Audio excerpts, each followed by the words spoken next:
Welcome to Crimson Guitars, welcome to a Luthier's live stream extravaganza. So last week we spent 7 hours in the workshop and this is the design that we came up with, or I came up with. A lot of it was in spite of people shouting no, but we ended up with an outline at least that I really liked. One piece of peely neck, ebony fretboard, variegated. We've cut the fret slots to 34-inch scale and we installed side dots, brass with glow-in-the-dark pigment inside the brass. We then decided, with you guys, with your help, to actually make the instrument fretless, which was my original plan, and we are going to install resin with glow-in-the-dark powder in the fret slots. The dual-action Truss Rod Access, instead of installing a walnut insert or just leaving it blank, we went and put in a brass tube. Burn it.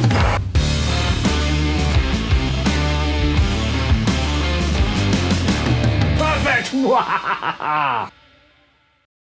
Alright, so today we are going to install the glow-in-the-dark powder in the frets, and we're going to choose what colour that is, resin and stuff. We're going to route for the neck, for the bridge pickup. We're going to start drilling for hardware. We're going to finish routing the neck position. We're going to carve the body, do some sanding, drill some holes, carve a neck. I don't know, quite a lot. I'm excited. I hope you are too. So it's a relatively small section inside the dot, but yeah, that's cool stuff, isn't it? Anyhow,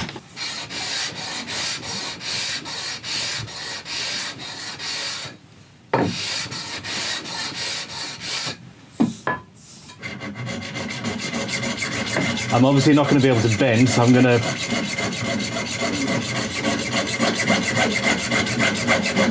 cut out a notch.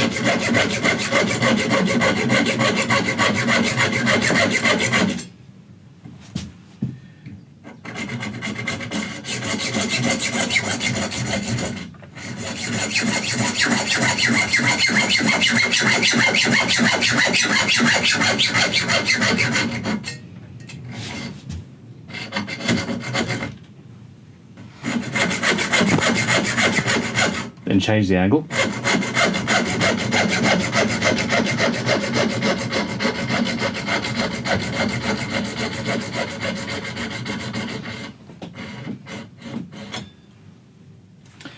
Then do the same thing again because it didn't quite make it.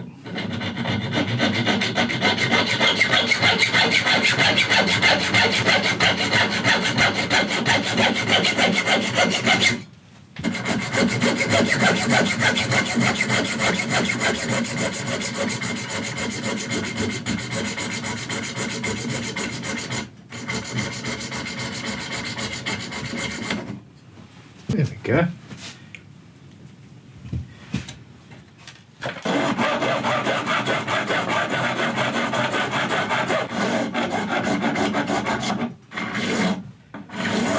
I don't want to, if I can avoid it, rasp into the neck itself.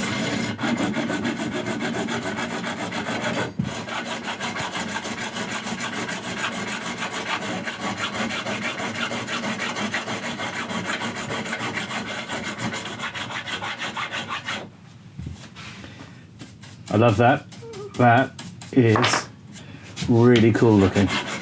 Yeah, I like that a lot. So at this stage I need to mix up a bunch of that epoxy really and see if I've got enough clear epoxy to do it. I'm just going to clear out these fret slots quickly.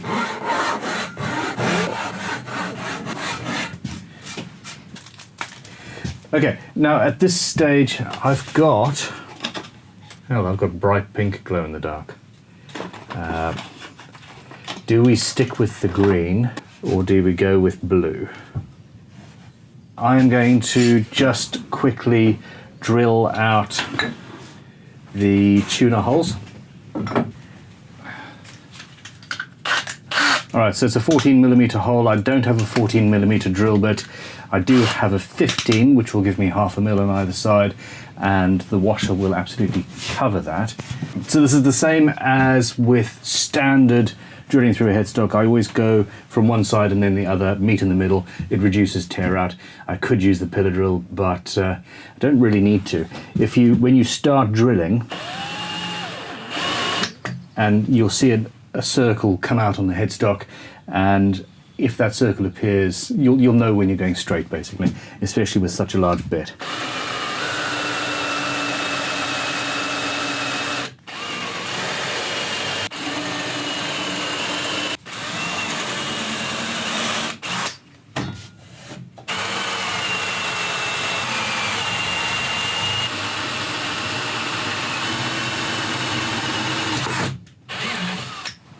I'm going to use all of the epoxy that I have.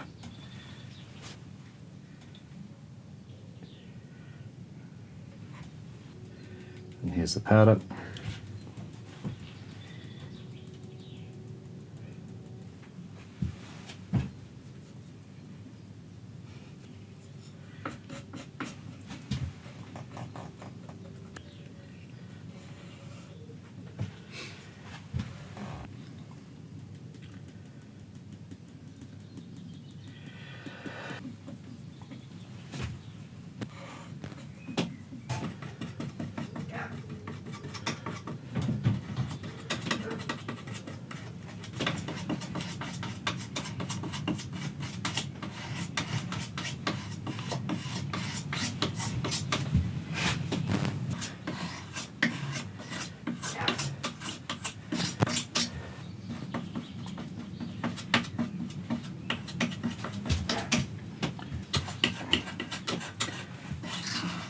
I can't believe we made exactly enough.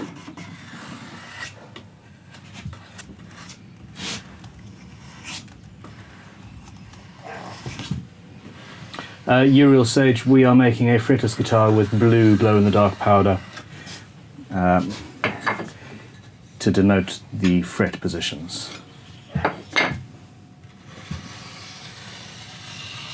Now don't forget that this instrument is going to be available.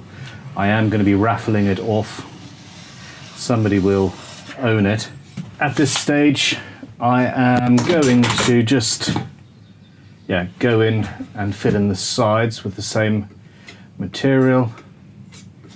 It doesn't appear to have spooged quite as much through the edges as I thought it would.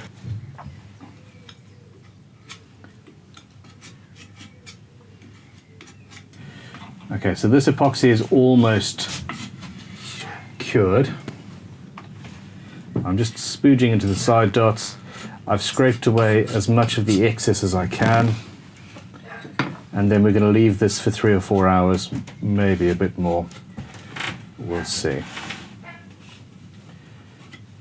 Somebody should have told me to put PPE on, really. Then why didn't you wear gloves? Well, I'm going to go and chuck it in a corner. In fact, I'm going to go chuck it outside. Am I going to do that? Put it in the extension, then it's outside, but it's That was what I was thinking, but there's also puppies about. Welcome to a somewhat strange, yet hopefully really interesting guitar.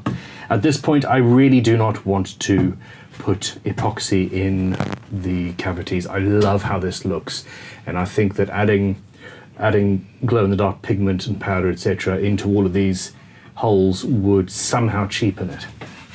I want to put this pickup midway between the edge of the bridge and the edge of that, so it is just a simple case of actually measuring something.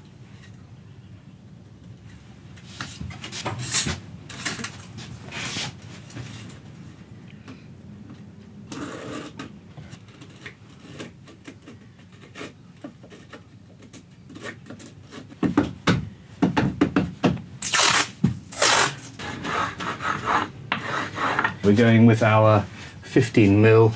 I'm not going to bother with the pillar drill. I'm just going to do this by hand. My drill.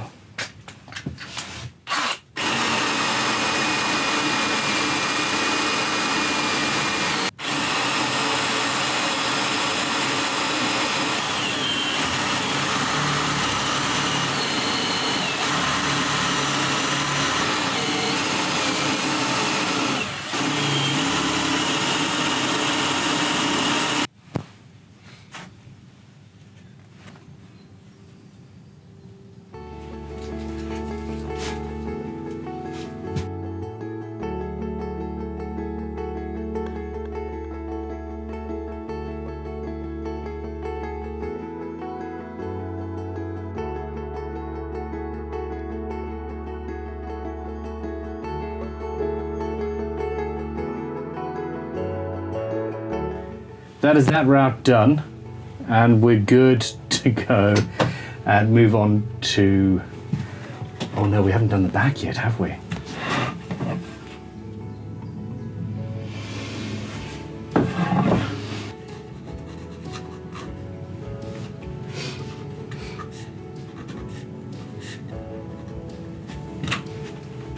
Okay, I like that positioning. I think it works well. I've now got my center line so I can line this up properly, but before I do that, I need to drill through and work out my positions. Now.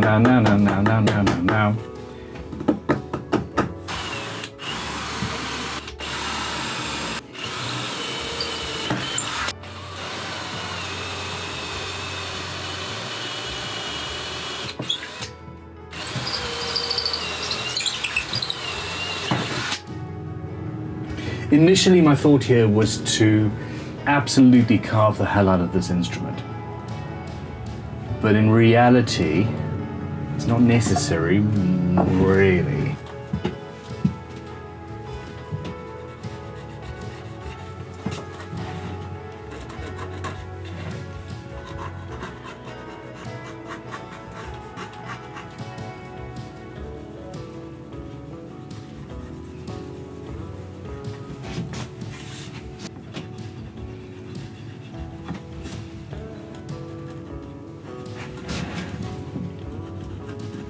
All right, how are we feeling about this then?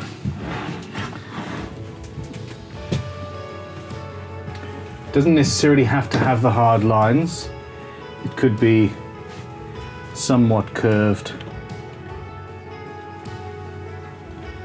But yeah, I do think a good facet is always worth going for. Be nice and comfy, remove quite a bit of weight. And then from the back, you've got the same sort of thing. You can actually have a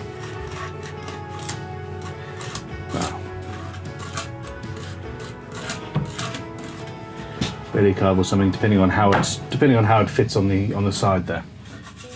If you look at the 12-hour guitar, you've got a very, very hard line up at the beginning, and then it smooths out into a soft curve. And I can do the same thing here. We can have very, very hard line, and then it smooths out to soft lines and just a curve. So yeah, we can experiment with that and see how we go. Now, my epoxy has actually mostly dried, which is great. So we're going to do some routing. So what we've got with this Crimson template is you've got your outer, and then you've got your two inner sections here. You put that in, route that, and that's your cavity. Take that out, and then that's where you want to recess your section. And we don't actually need to shift this because nobody needs that. I'm going to crack on to the pillar drill for now, route out or drill away the excess inside this cavity.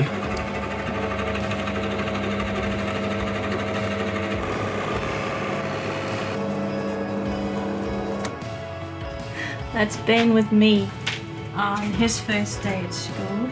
That's Ben being very industrious. This has been in college.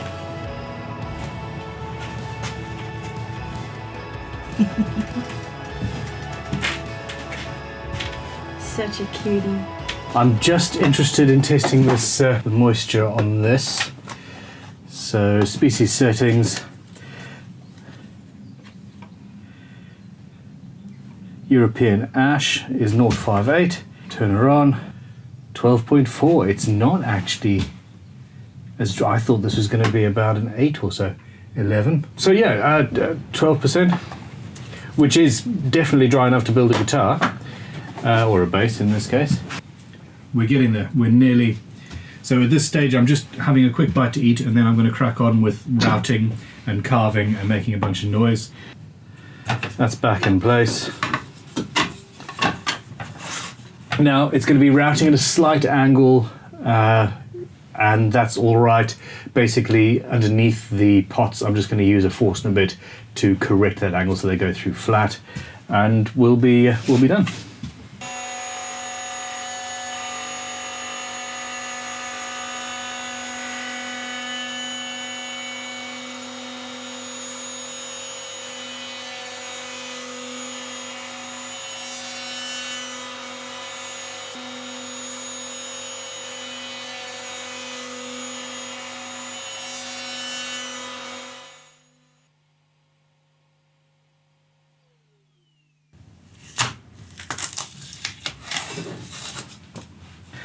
Let's sort out this neck pocket, shall we? I'm having to be very careful because this instrument is unsupported all the way over here. So I just need to be aware of what I'm doing as I do it.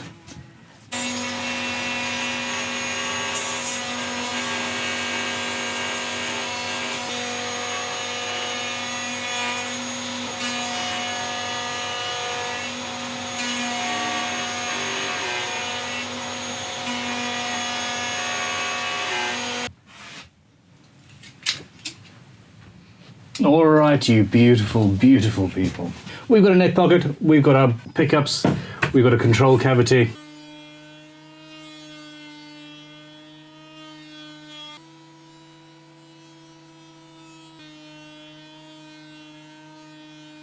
Should I use this inclusion in the plate?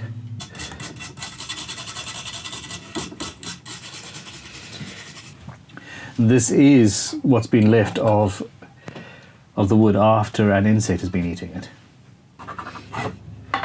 Okay, so we're cutting that. My bench hook. Now this was made for me by a fan actually.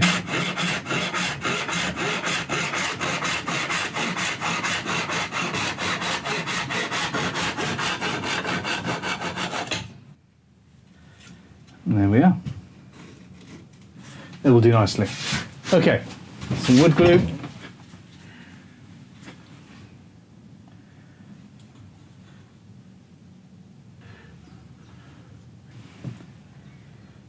Okay, that's clamped up and good to go. I'm just going to scrape away some excess. Here we go. Some excess glue, because it makes sense to do that. It would be nicer if I did it in a tidier fashion, but you know, I appear to suck today.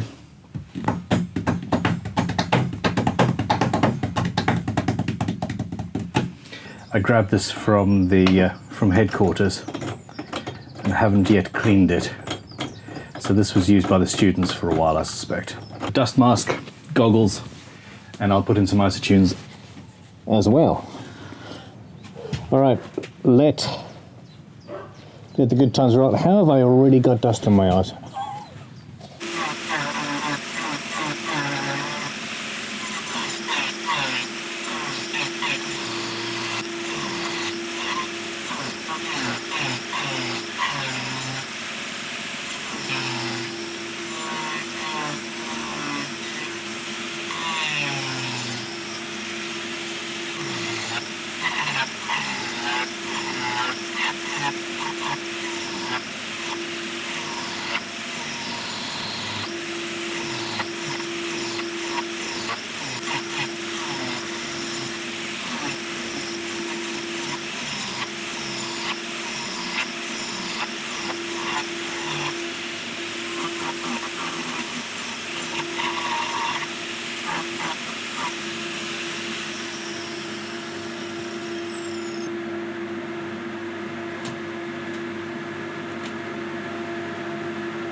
202 votes, 53% use the angle grinder to carve the neck.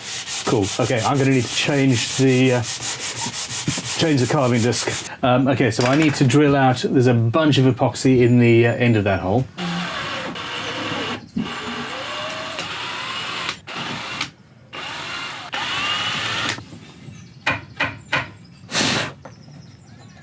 Here we go. We have movement. So I'm changing the angle grinder to have a Garrison flap disc. My only problem is I don't have ready access to the correct tool. There it is on the end.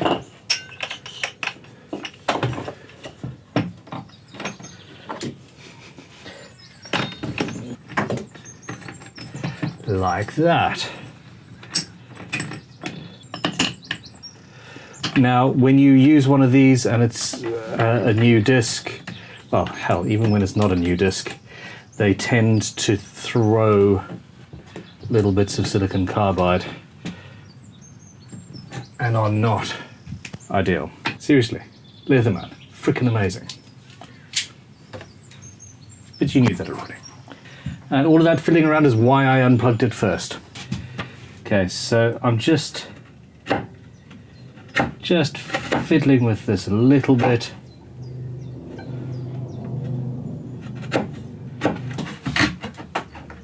There we go.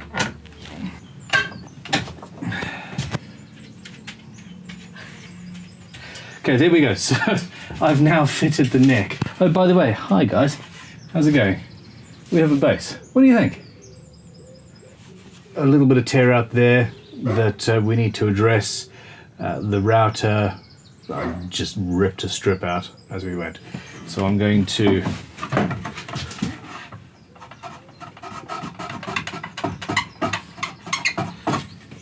have to change that shape and fraction. I'll go do that on the sander over there.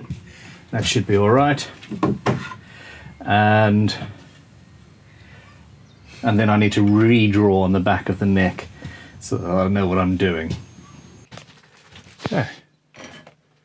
Carving a neck. You've seen that I've been using the technique of faceting a neck for a long time.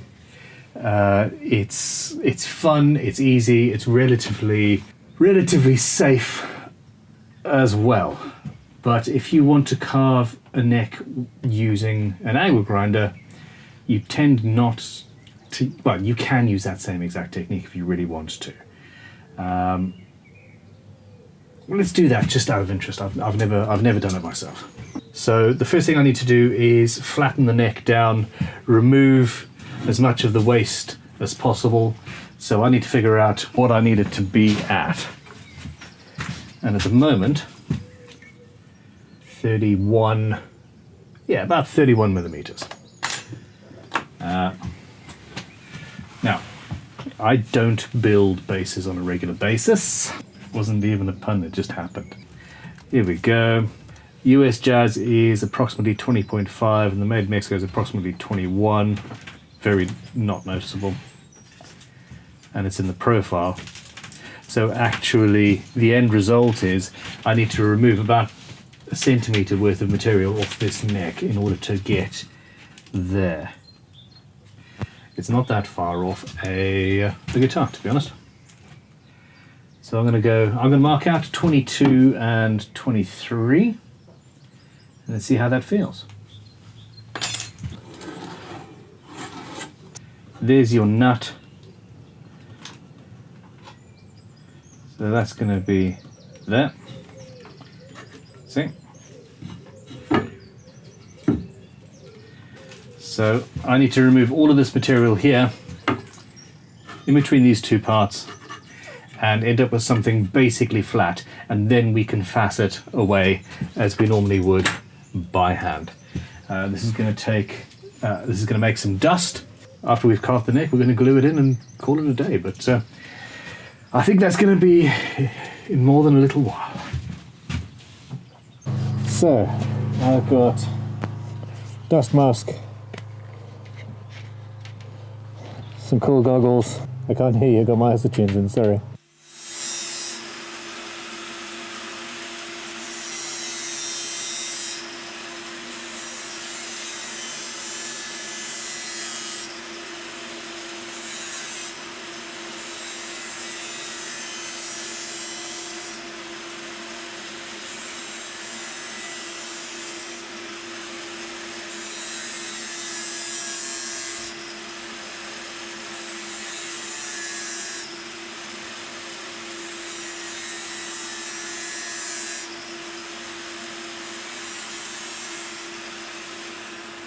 Saw rasp.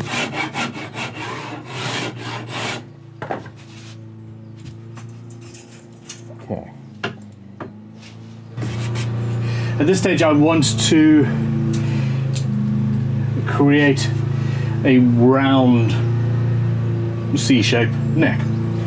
So we want to mark our center line. Okay. So I'm drawing a line halfway between the outside edge and the center line, and I want to also bisect here.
Okay, so what I've got here is a semi-faceted neck. I could carry on going as I would if I was carving this by hand, but to be honest, if I'm teaching you how to do this, then I want to do it in a way that is the quickest and safest way, and that really is this. Thickness the neck, make sure that you've got the dimensions that you want depth-wise, and then make one big facet, and then the rest of it is really simple and can be done by hand. We've got our various lines, and it's just a case of bisecting. So you've got a line there, and we want to bisect that. So there, there,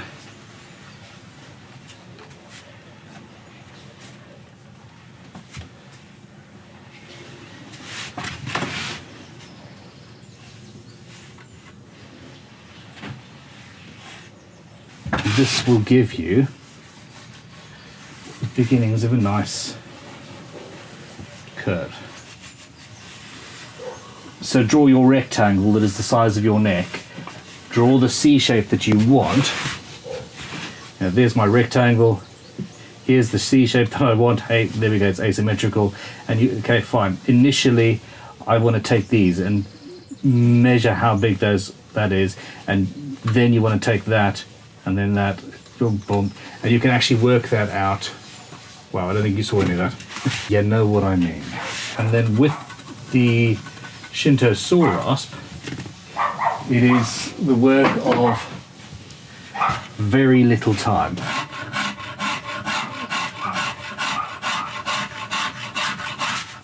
To cut away the waste.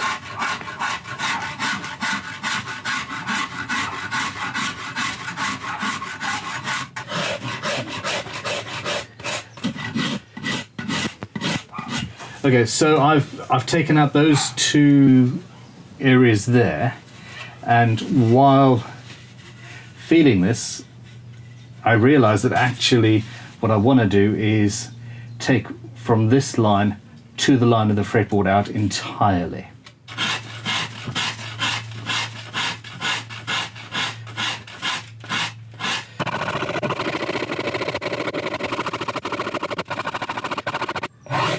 By using the angle grinder, we have saved ourselves probably about 20 minutes or half an hour of time.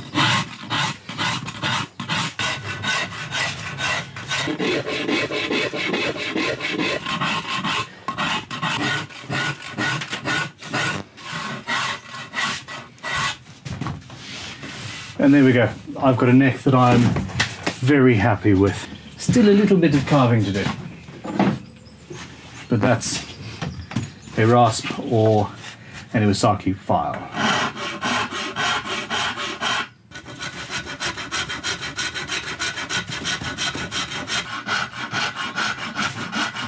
So I'm just finalizing as much of this shape as I can.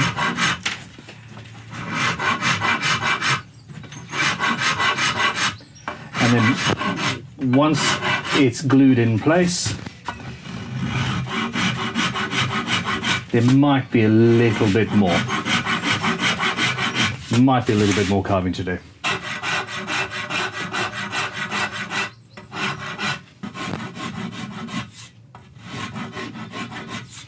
Okay, so there's going to be some more carving here while the sanding is being done, and I do need to remove it's a little bit lumpy and bumpy here. I also need to off camera just go and check and make sure that it's straight alongside the fretboard, because you remember I removed some material there. I need to drill some holes. We have a pickup going into the cavity, a pickup going into the cavity, and an earth wire. So in reality, all I need to do is actually drill these holes. Woohoo!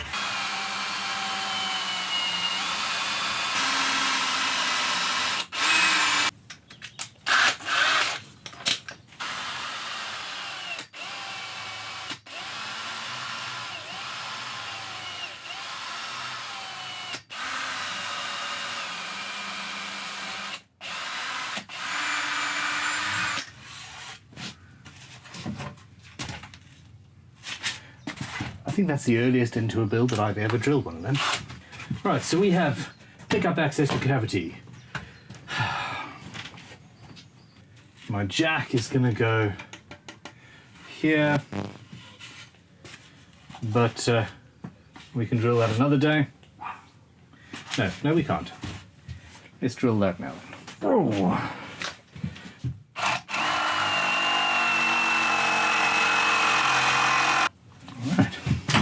We good? You good?